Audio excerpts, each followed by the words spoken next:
प्रिय दोस्तों, नमस्कार। कृष्ण दे जगत गुरु। श्री कृष्ण की पहचान। जब बात भगवान श्री कृष्ण की हो तो हम करें कैसे? और हमने इस वीडियो में हम बात करेंगे कि कृष्ण की पहचान यदि करना हो भगवान श्री कृष्ण की तो गीता से करें। इसी पर हम वीडियो में बात करेंगे। बड़ी कीमती बात है। उससे पहले अगर आप चैनल पर नए हो तो सब्सक्राइब करें। पूरा सुनेंगे वीडियो को तो स्वाभाविक सी बात है अधिक लाभ ले पाएंगे। शेयर ज़रूर करें वीडियो को।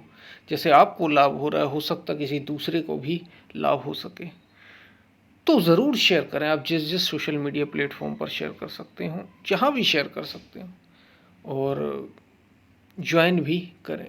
शेयर के साथ ही ज्वाइन ज़रूर करें चैनल को, क्योंकि हमने गीता सीरीज़ की ही शुरुआत की है, जिसमें स्वयं भगवान श्री कृष्ण सारे प्रश्नों के उत्तर अर्जुन के दे रहे हैं, एक साधक के। तो अगर आप जुड़ सकते हो तो ज़रूर जुड़ना, ज्वाइन करके।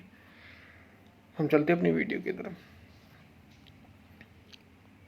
प्रिय दोस्तों, भगवान श्री कृष्ण, जब बात करते हैं भगवान श्री कृष्ण की, तो एक बहुआयामी व्यक्तित्व है उनका, मल्टी डायमेंशनल।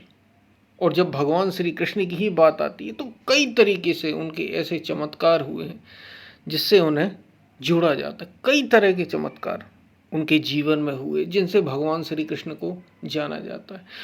और कुछ लोग तो केवल रास के रूप में ही जानते हैं कि भगवान श्री कृष्ण का मतलब तो बस ऐसा ही है कि नाच गाना करना, रास लीला करना, राधा कृष्ण कहना, बस हो गया, भगवान श्री कृष्ण हो गए।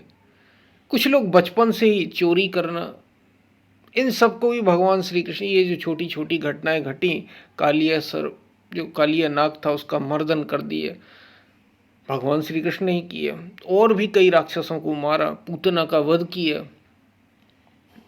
इससे जोड़कर करते हैं। कंस का वध किया, पूतना का वध किया। कंस का तो 16 वर्ष की, 15-16 वर्ष की उम्र तक में किया।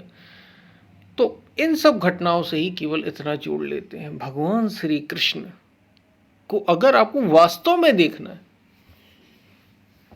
वास्तव में जो वो है, जो बताना चाहते हैं, तो गीता से उनकी पहचान करें। गीता से भगवान श्री कृष्ण की वास्तविक पहचान गीता से होनी चाहिए। हर एक चीज ही उनके पहचान की है जीवन की। लेकिन सच में अगर बात की जाए तो गीता में वे बता देते हैं कि वास्तव में मैं कौन हूं, खुद ही बताते हैं। और अब अर्जुन को उपदेश, और ऐसी गीता अनेकों लग गई। फिर भगवान श्री कृष्ण के द्वारा जो गीता का उपदेश दिया गया, 700 श्लोक की श्रीमद् भगवत गीता जिसे कहा जाता है, उसके इतने फिर उस पर गीताएं आई, गुरु गीता, अष्टावक्र गीता, और तरह पता नहीं कितनी गीताएं, लक्ष्मण गीता, मतलब जो भी उपदेश दिए गए उसके बाद सब गीता गीता गीता गीता, गुरु गीता।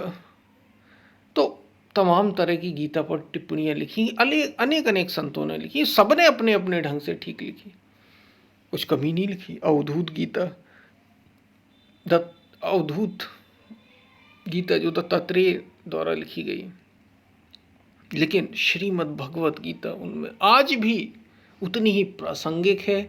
और सबसे ऊंची सारी चीजें उसमें, ये 700 श्लोक अर्जुन को बताए गए थे 18 अध्याय तक में। अर्जुन को स्पष्ट हो गया कि हाँ, और कुछ संत तो ऐसा कहते हैं कि भगवान श्री कृष्ण, पहले तो अर्जुन अपना रोना धोना ही करता रहा, भगवान श्री कृष्ण बोले ही नहीं पहले अध्याय, लेकिन दूसरे अध्याय में ही जो उन्होंने बोला, जो बताया, वही उन्होंने क्लियर कर दिया। जैसे ही उन्होंने बोला, सीधी बात ही उन्होंने ऐसी की कि अर्जुन को उसी समय स्पष्ट हो जाना चाहिए। लेकिन अर्जुन को चूंकि स्पष्ट नहीं हो रहा था, जैसे कोई बात अगर आपको बताई जाए तो कब तक और बताई जाती है, जब तक आपको क्लियर ना हो जाए। पता तो होना चाहिए कि हाँ भाई ठीक है, मुझे समझ में आ गया। समझ में आ गया तो बात खत्म, वो टॉपिक खत्म। और अर्जुन को समझ में आते आते 18 अध्याय लग गए। और 18वें अध्याय में अर्जुन कहता है कि मेरा, भगवान श्री कृष्ण पूछते हैं क्या तुम्हारा अज्ञान से उत्पन्न मोह, जो अज्ञान से हुआ तो वो नष्ट हो गया? तो अर्जुन कहता है कि मेरा हो गया अज्ञान से उत्पन्न मोह नष्ट। हो गया और अब मैं युद्ध के लिए तैयार हूं। युद्ध मतलब वास्तविक संघर्ष के लिए तैयार हूं। तो गीता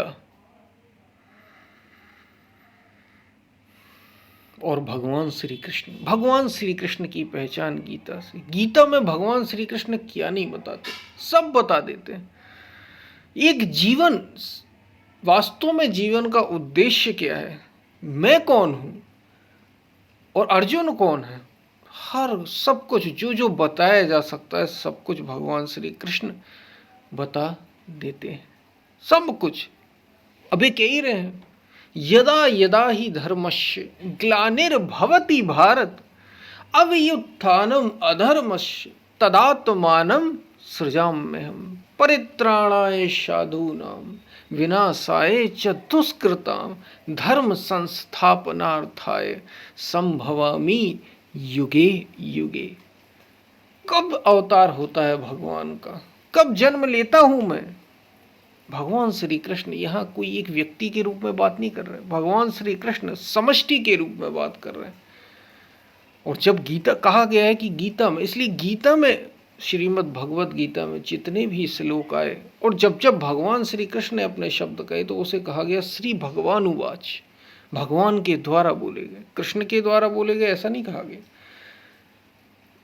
क्योंकि उस समय जब गीता का उपदेश हो रहा है तो भगवान श्री कृष्ण, कृष्ण के रूप से ऐसा समझो कि कृष्ण का व्यक्तित्व तो खत्म हो गया, परम सत्य ही बोल रहा है, परम सत्य, और अपना स्पष्टीकरण दे रहा है कि मैं कौन हूं और मैं क्या हूं।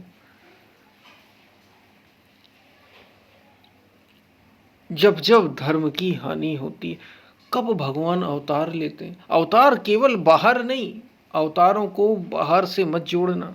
भगवान श्री कृष्ण स्वयं कह रहे हैं, यदा यदा ही धर्मस्य ग्लानिर्भवति भारत, जब किसी के हृदय में धर्म की ग्लानि हो जाए, उसके हृदय में उसे लगने लगे कि धर्म नष्ट हो रहा है, सत्य की रक्षा होनी चाहिए, परित्राणाय साधूनां विनाशाय च दुष्कृतां। तो ये दुष्ट कौन है और साधु कौन? साधु यानी जो भीतर बैठे विवेक, वैराग्य, त्याग, तप, संयम, इन सब के जो आचरण है, ये एक व्यक्ति की बात हो रही है।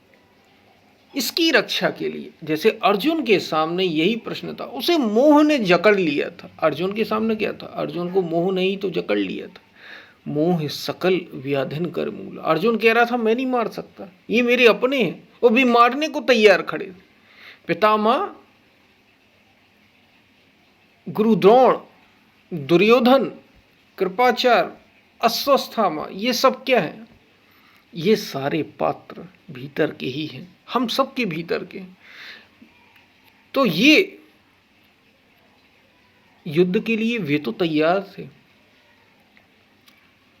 और वे हमले भी कर रहे थे, वे तैयार थे, वे मारने को तैयार थे। अर्जुन का मोह था, ये तो मेरे अपने, इनको मैं नहीं मार सकता, तैयार ही नहीं हो रहा था युद्ध के लिए। तो भगवान श्री कृष्ण अर्जुन को उपदेश देते हैं और कहते हैं कि तू किसे अपना मान रहा है, ये है कौन? आत्मा के सिवा अर्जुन सत्य कुछ है ही नहीं, सत्य वस्तु है आत्मा, मिथ्या जगत पसार। इस संसार का सारा प्रपंच मिथ्या है, सत्य वस्तु केवल आत्मा।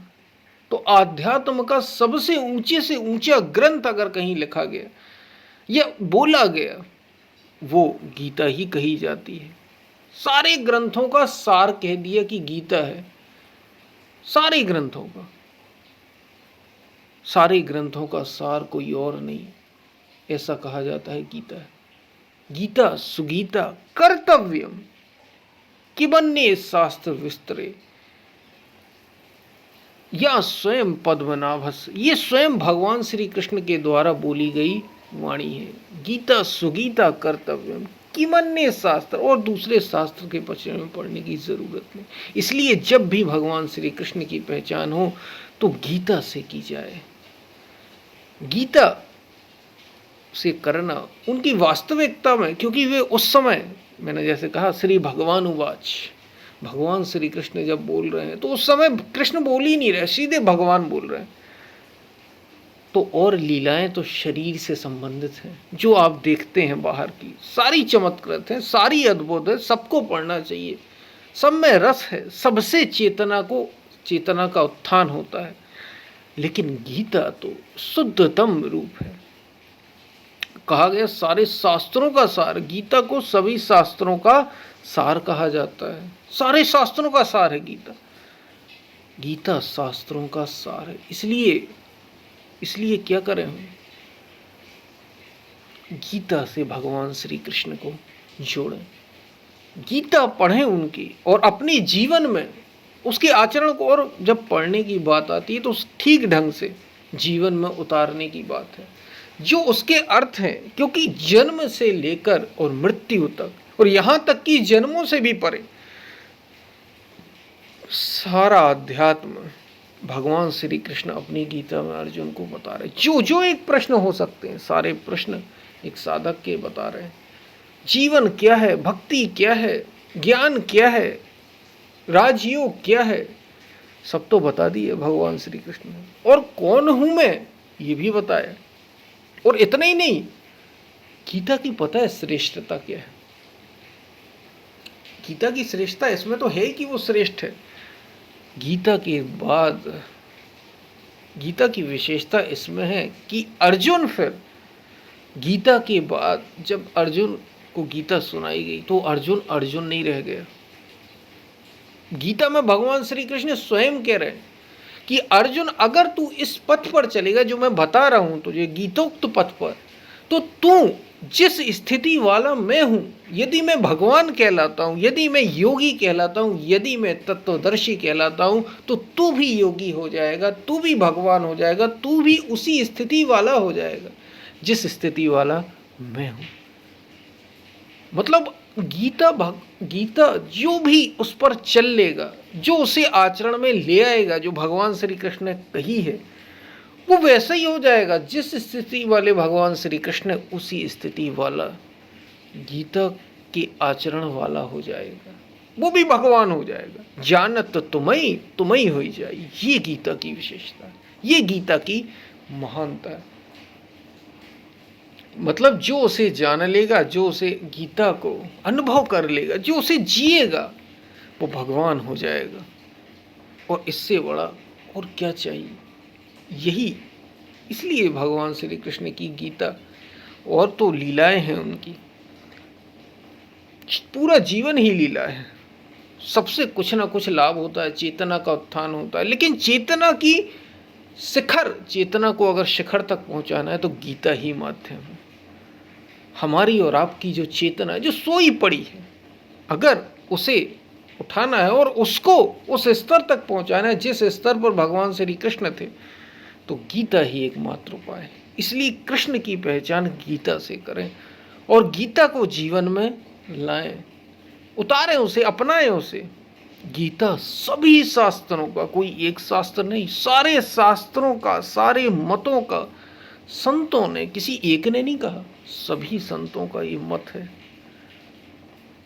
कि गीता सभी शास्त्रों का सार है। और गीता का महत्व क्यों? क्योंकि वो तुम्हें भगवान बना, वो तुम फिर इंसान नहीं रह जाते, रोते भिलकते। अगर तुम गीता पर चले, गीता तुम्हें, ऐसा समझो कि गीता चेतना को शून्य से शिखर तक ले जाने वाला ग्रंथ है, शून्य से सत्य तक ले जाने वाला ग्रंथ है, शिखर तक ले जाने वाला, चेतना को शून्य से और चेतना के उच्चतम तल तक ले जाने वाला अगर कोई ग्रंथ है तो वो गीता है। इसलिए भगवान श्री कृष्ण की पहचान केवल छोटी छोटी घटनाओं से ही नहीं, गीता से कीजिए। और गीता, श्रीमद् भगवत गीता को अपने जीवन में लाई, उसकी यथार्थ, इसलिए उसको समझना भी, उसके केवल श्लोक के अर्थ भी अलग अलग है, सब ने अपने अपने ढंग से कहे, तो यथार्थ को समझना भी बहुत ज़रूरी है, जो जो वास्तव में है उसका अर्थ, जो कहना चाह रहे हैं। याद रखना, गीता केवल यही समझा रही है कि तू ये शरीर नहीं है, तू तो बस वही सत्य है, इतना समझ ले।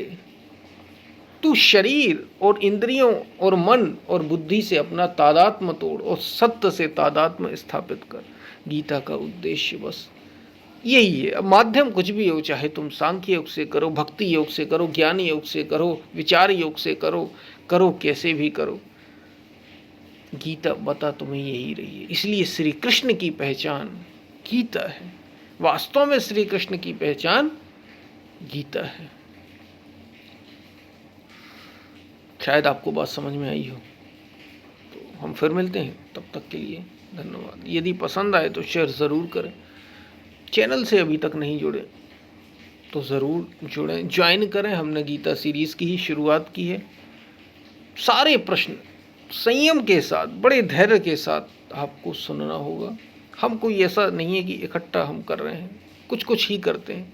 अध्याय सुनते रहेंगे तो आप उसका आनंद ले पाएंगे और अपने जीवन को सच में अगर बदलना चाहते हैं तो बदल भी पाएंगे। हम फिर मिलते हैं, तब तक के लिए धन्यवाद।